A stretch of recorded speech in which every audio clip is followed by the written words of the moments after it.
이제 고린도 전서 15장을 마무리하고 이제 마지막 장인 16장입니다.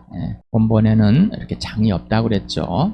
편리하게 이루어진 것을 마지막에 있는 이 부분을 전체를 하는 것이 아니라 12절까지만 나누어서 하겠습니다. 먼저 고린도전서 16장 1절에서부터 12절까지 같이 읽겠습니다. 성도들을 도우려고 모으는 헌금에 대하여 말합니다. 내가 갈라디아 여러 교회에 지시한 것과 같이 여러분도 그대로 하십시오. 매주 첫날에 여러분은 저마다 수입에 따라 얼마씩을 따로 저축해 두십시오. 그래서 내가 갈 때 그제야 헌금하는 일이 없어야 할 것입니다. 내가 그리로 가게 되면 그때 여러분이 선정한 사람에게 내가 편지를 써주어 그가 여러분의 선물을 가지고 예루살렘으로 가게 하겠습니다. 나도 가는 것이 좋다면 그들은 나와 함께 갈 것입니다. 나는 마케도니아를 거쳐서 여러분에게 가겠습니다. 내가 마케도니아를 지나서 여러분에게로 가면 얼마 동안은 함께 지낼 것이고 어쩌면 겨울을 나게 될지도 모르겠습니다. 그 다음에 여러분은 내가 가려는 곳으로 나를 보내주시기를 바랍니다. 지금 나는 지나가는 길에 잠깐 들려서 여러분을 만나보려는 것은 아닙니다. 주님께서 허락해 주시면 얼마 동안 여러분과 함께 머물고 싶습니다. 그러나 오순절까지는 에베소에 머물러 있겠습니다. 나에게 큰 문이 활짝 열려서 일을 많이 할 수 있는 기회가 왔습니다. 그러나 방해를 하는 사람도 많이 있습니다. 디모데가 그리로 가거든 아무도 두려움 없이 여러분과 함께 지낼 수 있도록 보살펴 주십시오. 그도 나와 마찬가지로 주님의 일을 하는 사람입니다. 그러므로 아무도 그를 업신여겨서는 안 됩니다. 그리고 그가 내게로 돌아올 때 그를 평안한 마음으로 진리게해서 보내주십시오. 나는 형제들과 함께 그를 기다리고 있습니다. 형제 아볼로에 대하여 말하겠습니다. 내가 그에게 다른 형제들과 함께 여러분에게 가라고 여러 번 고면하였지만 그는 지금 갈 마음이 전혀 없습니다. 그러나 적절한 때가 오면 갈 것입니다.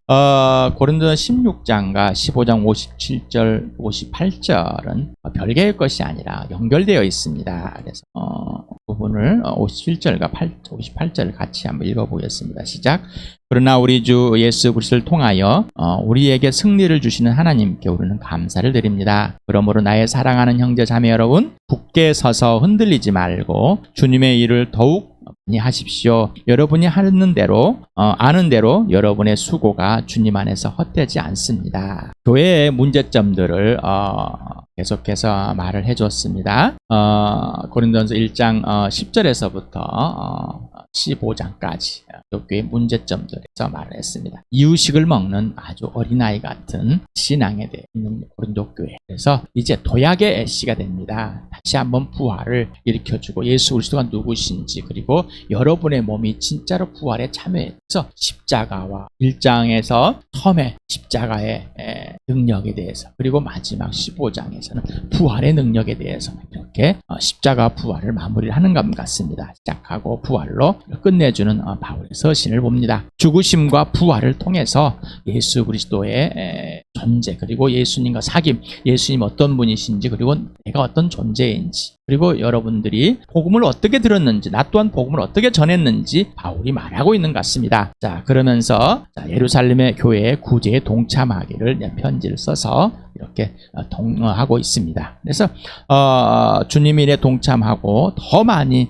일을 할 수 있도록 격려하면서 도약할 수 있는 신앙의 도약을 할 수 있는 다시 출발할 수 있는 그래서 이 내부적인 문제는 그러한 문제 고린도 교회 내부적인 문제는 오직 복음만 해결되고 그 복음의 시작 예루살렘 교회를 도와줌으로써 시작할 수 있는 기회가 주어진 그래서 회개하고 하나님의 일에 동참할 수 있는 그래서 더 많이 할 수 있는 그런 기회를 주는 것 같습니다. 여러분도 우리 교회도 마찬가지입니다. 한번 고민해 보시기 바랍니다. 우리는 항상 가난한 사람이 있습니다. 내 주위에는 항상 가난한 사람이 있습니다. 예수님이 마리아가 향유 옥합을 깨뜨려서 머리로 예수님의 땅에 제자들이 비싼 걸 왜 껴느냐 하는 사람 하는데 팔아서 하면은 사람의 생각과 하나님의 생각은 다르고 하나님의 일과 사람이 다릅니다. 그래서 여러분에게 계속 말씀드리는 것은 성령께서 여러분에게 주라고 할 때 주고 싶을 때도 멈춰야 되는 겁니다. 주기 싫을 때도 줘야 됩니다. 행하라 할 때 하고, 말씀하실 때, 하자갈 때, 일어서라 할 때, 앉으라 할 때 내가 주인이 아니라 예수님이 주님이시다. 그래서 예수님이 이렇게 말합니다. 가난한 사람들은 늘 너희와 함께 있으니 언제든지 너희가 하려고만 하면 그들을 도울 수 있다. 그러나 나는 언제나 너희와 함께 있는 것이 아니다. 지금 내가 죽음을 예비하고서 마리아에게 지금 이렇게 먼저 향유를 발라지는 생각, 이것은 꼭 있어야 할 일이다라는 겁니다. 그러니 우리의 생각과 우리의 가치관을 거기에 예수님께로 끌고 들어오지 마시 바랍니다. 이렇게 해서 말씀드려요. 세상에 있는 종교적 가치관, 윤리나 도덕적인 가치관, 또 사람들의 가치관, 육신의 가족의 가치관을 끌고 예수님께 들어오지 마시라는 얘기를 계속하고 있습니다. 예수님은 윤리나 도덕적인 사람이 아닙니다. 종교의 지도자가 아닙니다. 종교의 창시자가 아닙니다. 예수님은 살아계신 하나님이십니다. 예수는 종교가 아닙니다. 금방 우리가 찬양하듯이 예수님 죽으시고 부활하여서 모든 것이 주권임을 알고, 특히 사람에게 모든 피조물이, 만물이 하나님을 향해서 찬양하고 있지만 이 하나님 형상과 모양대로 빚어진 사람만이 하나님을 배신해서 하나님을 알기 싫어하고 마음에 두기 싫어하고 예수를 믿지 않는 고약한, 목이 굳은 아주 악랄한 존재임을 예수님이 죽으심을 통해서 보였습니다. 그러니 이제 예수를 믿고 예수님이 주님 되셨다면은, 주님 되시려고 오신 그 예수님 주님을 받아들였다면은 모든 것이 멈춰야 됩니다. 그 전에 행했던 것들은 다 내 욕심입니다. 오직 예수님만 주권이십니다. 갈라디아 2장 10절을 같이 읽어보겠습니다. 시작. 다만 그들이 우리에게 바란 것은 가난한 사람을 기억해 달라고 한 것인데 그것은 바로 내가 마음을 다하여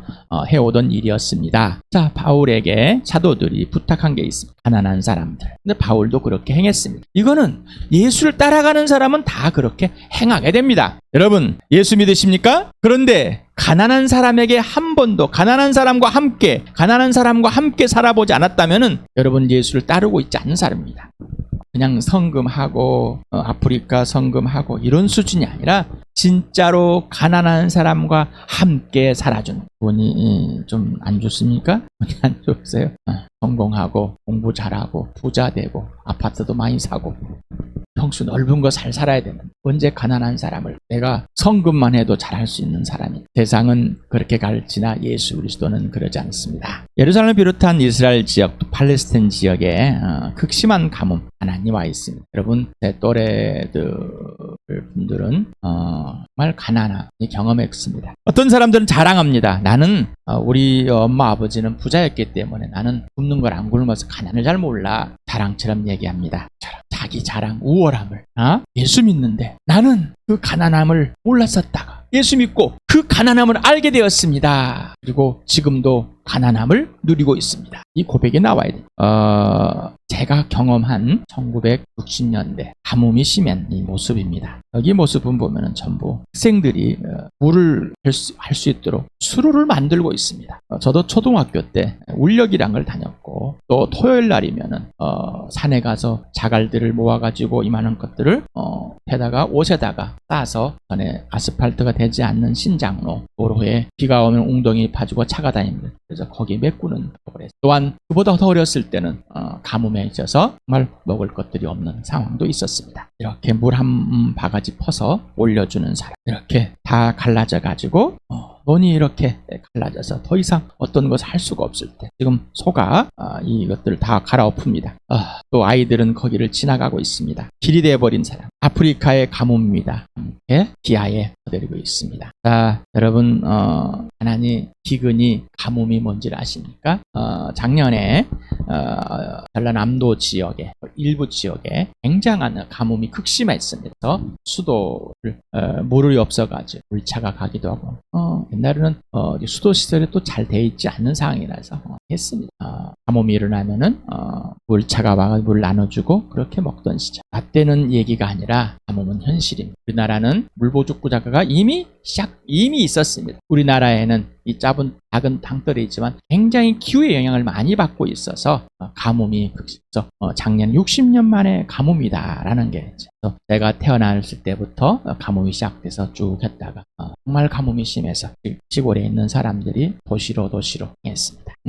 성도들을 도우려고 모으는 헌금에 대하여 말합니다. 내가 갈라디아의 여러 교회에 지시한 것 같이 여러분도 그대로 하십시오라고 합니다. 자, 그러면서 아까 읽은 것처럼 바울이 지금 움직이고 있는 상황입니다. 바로 지금이 바울이 세 번째로 움직이는 상황. 그래서 사도행전 18장에 22절부터 21절부터 이제 나오기 시작합니다. 금방 2차 여행을 끝나고 왔다가 바로 다시 출발하는 그런 모습을 보입니다. 지금 현재 고린도 지역이 여기인데 화면이 나오지 않습니다. 커저가 움직여주질 않아서 여기 커저가 보였습니다. 네. 여기가 지금 고린도 지역입니다. 고린도 지역, 헬라 지역, 그리스라고 표현되어 있습니다. 여기가 지금도 그리스가 여기 있습니다. 그래서 이 지역, 고린도 지역, 이 지역에 지금 바울이 편지를 쓴 거고, 이 지역에서 3개월 동안 약 머물러 있었던 것을 사도행전 20장을 보면은 나와 있습니다. 그래서 지금 에베소에서 가가지고 여기 머물러 있는 겁니다. 여기 좀 많이 있다가 넘어갈 것이다. 그런데 왜냐 갈 때 이제 예루살렘에 극심한 가뭄이 와 있으니까 와주자. 왜? 복음의 빚진 자이기 때문이다라고 합니다. 그래서 이렇게 바울이 3차 여행 때 예루살렘 교회 지역의 가난한 성도들을 위해서 모금을 하게 됩니다. 갈라디아 지역들의 교회에 대한 내용은 신약성이 없습니다. 먼저 갈라디아에 출발하며 갈라디아 지역에 돌봅니다. 그러면서 거기에 이제 돌보는 가운데 그들한테 말을 하지만은 거기에 내용은 예루살렘을 도와주라는 그런 내용은 아직 성경에는 기록되어 있지 않습니다. 로마서와 고린도서에서 예루살렘 구제에 대한 내용이 있습니다. 로마서 15장 15절 31절을 보면은 25절에서부터 15절이 아니라 25절입니다.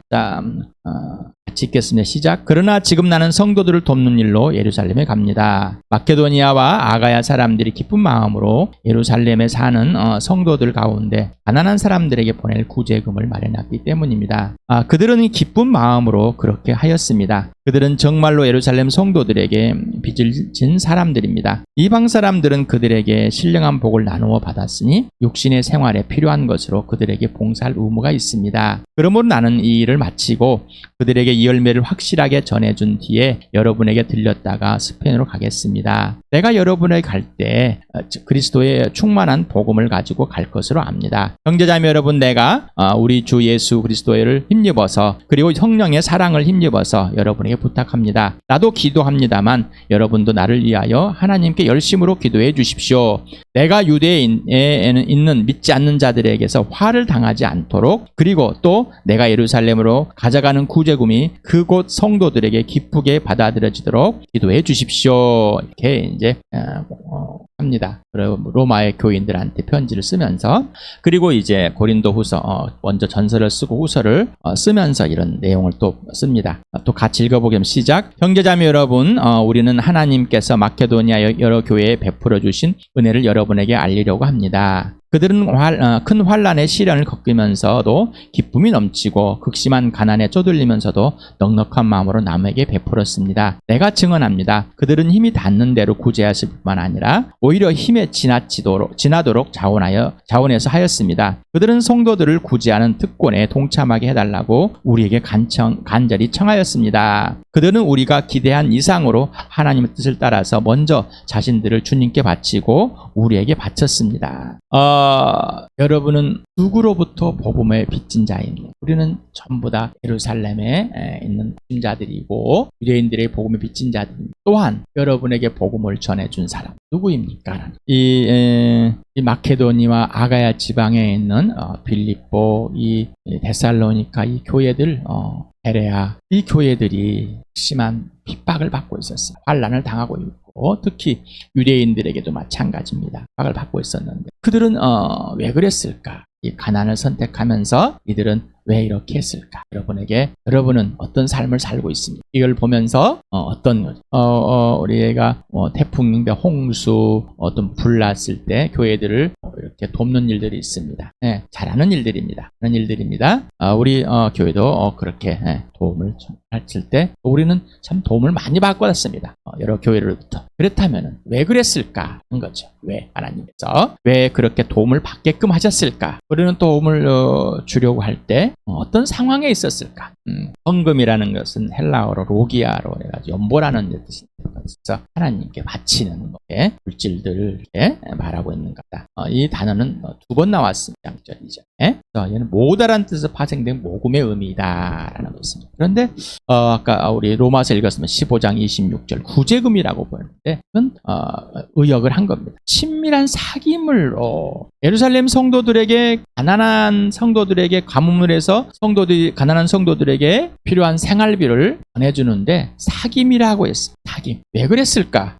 왜 이런 표현했을까? 자, 고린도 교회한테는 이 편지를 쓰면서 마케도니아 아가에 있는 사람들 이렇게 정말 넘치게 가난함에도 불구하고 넘치게 그 이상으로 주지 못해서 너무나 안타까운 막 이런 상황의 마음이다. 그러면서 여기에는 모아라 했는데 왜 로마 교회한테는 친밀한 사귐이라고 말했을까? 그리고 또 31절은 섬김이라고 그랬어. 디아코니아라는 말을 썼을까? 하나님의 은혜에 속한 자녀로서 자녀이기 때문에 하나님의 축복을 받고 있는 자녀이기 때문에 하나님의 섬김을 받고 있는 자녀이기 때문에 그래서 예수 그리스도를 통해서 하나님께 구원을 받은 자로 이미 축복 하나님의 자녀의 특권들을 누리고 있기 때문에 예수님의 섬김 그대로 섬겨주는 것이 당연한 것이다라는 겁니다. 자, 예수님과의 사귐이 그들과의 사귐은 당연한 일이다라는 겁니다. 여러분은 지금 성경에서 출발하십니까? 아니면은 세상에 있는 기부금, 기부, 모금 여기에 출발하십니까?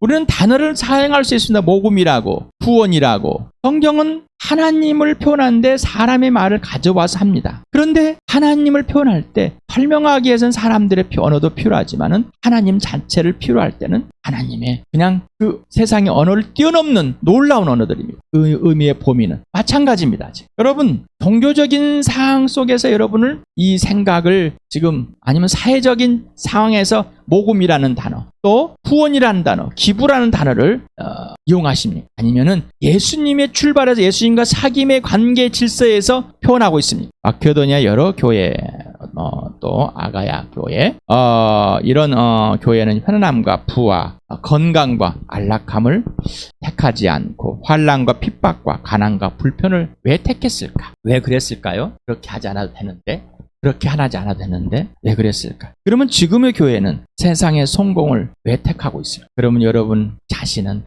안락의 경계를 놔두고 나는 이만큼의 안락함, 이만큼의 돈, 이만큼의 시간, 이만큼을 가지고서 가져놓고 나머지를 우리는 방법이 아닙니다. 예수님의 관계입니다. 정말 그러면 지금의 교회는 맞을까? 그럼 우리 주암교회는 맞고 있을까? 왜 이렇게 하고 있을까? 안 하고 있을까? 지역교회, 주암교회는 지역교회입니다. 교회에 지역교회들이 많이 있습니다. 이 교회들이 합쳐져서 보편적인 교회입니다. 하나님의 나라에 들어있습니다. 아까 기도할 때 예수 믿는 사람, 예수님 머리가 된 사람, 주인 된 사람이 교회입니다. 교회는 선택이 아니라 그냥 필수입니다. 자체입니다. 하나님의 가족입니다. 그러니 이 교회들이 모여서 전체적인 교회, 하나님 나라에 속해 있는 겁니다. 그러니 하나님의 통치 아래 있는 것들이죠. 그러니 당연히 하나님 자녀이기 때문에 이런 필요들을 채워주는 거예요. 그러면서 바울은 복음의 빚진 자라고 합니다. 어떤 동기를 좀 유발하는 거예요. 다시 말하면 예수님과의 관계가 온전치 못하니까 여기서 자꾸 설명을 들어가는 겁니다. 그 설명을 쭉 빼버리면 예수님만 남습니다.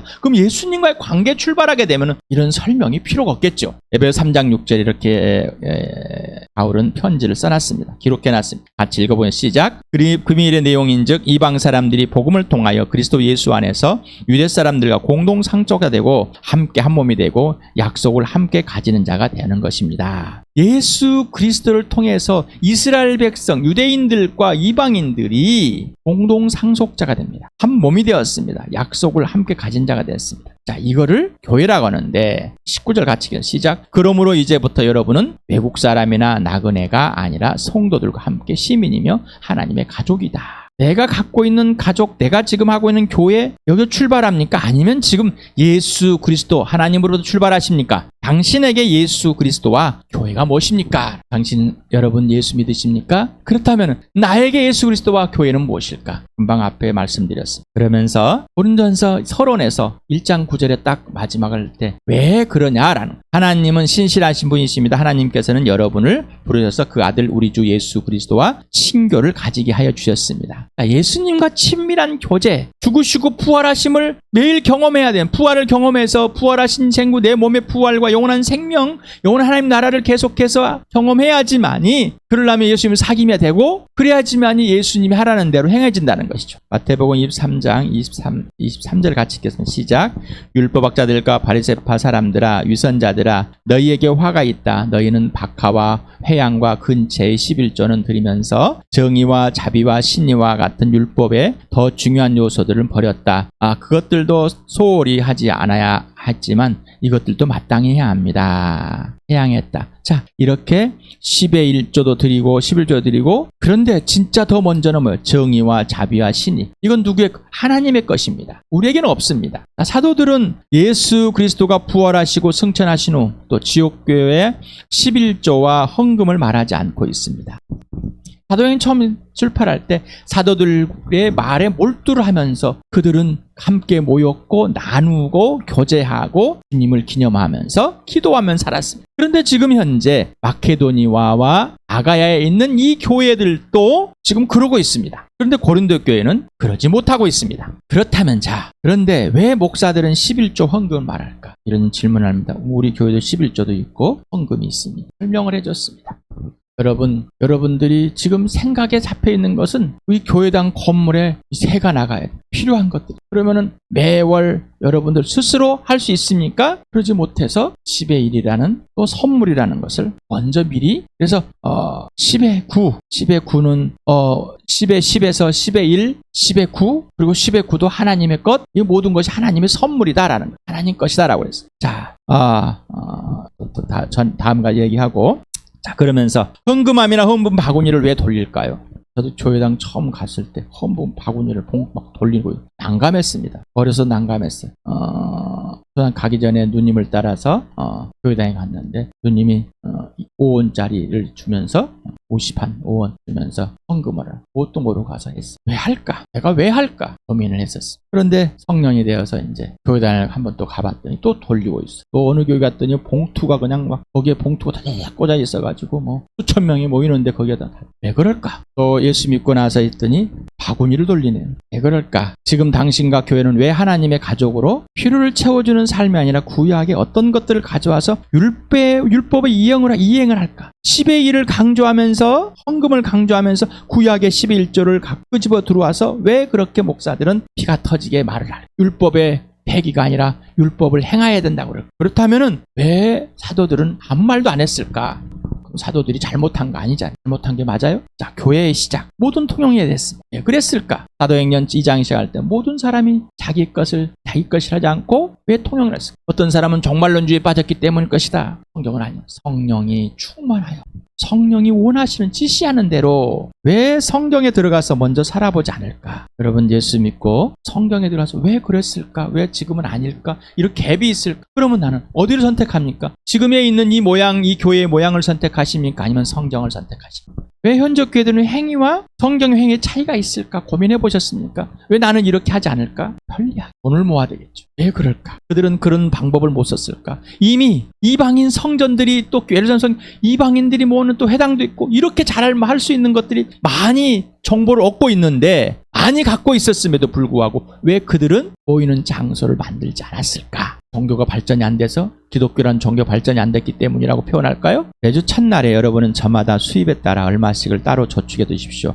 그래서 내가 갈 때 그제야 헌금하는 일이 없어야 할 것입니다. 자, 매주 첫날 안식구 첫날이라는 현재 주일을 얘기했어요. 자, 이걸 가지고 또 논란이 또 많습니다. 주일성, 안식일을 대체했다. 그랬을까요? 바울이 안식일에 예수님도 안식일에 회당에 가서 하기 때문에 그 안식일을 지켰다. 또 절기에 갔기 때문에 절기를 지켰다. 바울이 오순절까지 기다렸다. 그러니 그는 절기 지켰기 때문에 우리도 절기 지켜야 된다. 그런데 바울은 절기나 초하루나 뭐 이런 모든 것들이 다 끝났다 이제. 이게 매이지 말아라. 그러면서 왜 그랬을까? 그러면 6일 동안 주일에 공동으로 왜 모았을까? 왜 그래야 됐을까? 그래서 이거에서 우리도 보면은 자, 일주일 동안 헌금을 잘 모아가지고 새 돈으로 가져와서 여러분 선물 정성을 다해서 바치셔야 돼요. 왜 그래야 될까? 자, 먼저 성경으로 들어가 살아보지 않고 지금의 방식을 합리하기 위해 성경 구절을 끄집어 나오진 않을까? 10의 1 헌금회가 아니라 금방 주인이 예수고 모든 것이 예수라 고백되었는데 왜 그래야 돼? 예수님과 사귀면서 그 사귐의 함들 듣고 행하는 지시대로 하게끔 하나님이 다 예수를 죽이고 살리셔서 모든 걸 회복해놨는데 왜 그래야 될까? 당신 자신과 모든 소유, 시간, 모든 것이 하나님께서 주신 선물이 맞습니까? 그리고 하나님의 것입니까? 실제적으로 오직 예수님이 지시하는 대로 듣고 행하고 있습니까? 10의 10 중에 1만 하나님의 것이고 나머지는 9는 나의 것이 되는, 이 9는 내 마음대로 사용하게 되는가? 아니면 이 9 중에 나머지는 헌금하고 나머지는 내 마음대로 해야 되는가? 아니면 또는 복받기 위한 수단인가? 여러분은 어떤 마음을 갖고 있습니까? 당신의 주인은 예수가 맞습니까? 진짜로 모든 삶의 실제주의, 영원한 생명, 예수님이 책임지는 주인, 예수님이 지시하는 대로 듣고 행하는 자, 예수님과 직접 사귀면서 예수를 직접 따라가는 삶, 그 사람 맞습니까? 모든 삶의 모든 실제에서 예수만 진짜 주인이십니까? 당신의 섬김은 교회 공동체 전체가 섬김입니까? 아니면 당신 개인의 섬김입니까? 교회 공동체의 필요들을 채워주는 것, 나 개인의 것일까요? 교회의 것일까요? 또 이 교회가 다른 교회에 섬길 때, 선교사님을 섬길 때, 교회 예수님 머리 되고 주인 되고 우리는 예수님 몸입니다. 한 지체, 한 가족입니다. 그런데 왜 그 교회와 나는 별개의 것일까? 왜 자꾸 분리가 될까? 지금의 교회는 그거를 자랑스럽게 하고 그렇게 하기로 하고 적당히 헌금하고 모이고 이렇게 모여서 예배하고 의식 갖고 뭐 이런 수준, 구역 모임하고 뭐 셀 모임하고 이 정도 수준, 지금 그 정도 수준을 하라고 그럴까? 아니면 예수님과 바울과 사도들은 어떤 마음을 어떤 삶을 살아야 할까? 예수님이 주인이면 주인 그대로 하라는 대로 사람을 살아야 할까? 이것이 진짜라고 그럴까? 아니면은 이건 놔두고 이 몇 가지만 행하는 것이 좋다고 할까? 당신은 주일 성수 맞는 말일까요? 이게 맞는 말일까요? 나머지 날은 뭐예요? 약식의 예배 의식을 갖고 큰 식의 예배 시간 대예배고 이건 소예배고만, 이게 맞는 말일까요? 예수 믿지 않는 사람들이 헌금하며 연보를 넣는 것이 맞는 것일까요? 사실만 하면 당신에게 예수 그리스도와 지역교회란 무엇입니까? 여러분에게 이런 질문을 하는 이유는 여러분이 진짜 복음으로 살고 있는가? 여러분은 진짜 복음으로 살고 있는 예수만인가? 그래서 성경에 들어가서 이렇게 살아보고 싶은가? 그리고 살고 있는가? 아니면은 현재 교회의 형식이나 모양대로 살고 있을까? 질문들을 해보시고 성경을 출발한 예수, 성경에 출발하고 성경으로 돌아옵시다 라고 여러분에게 외칩니다. 그런 복을 누리는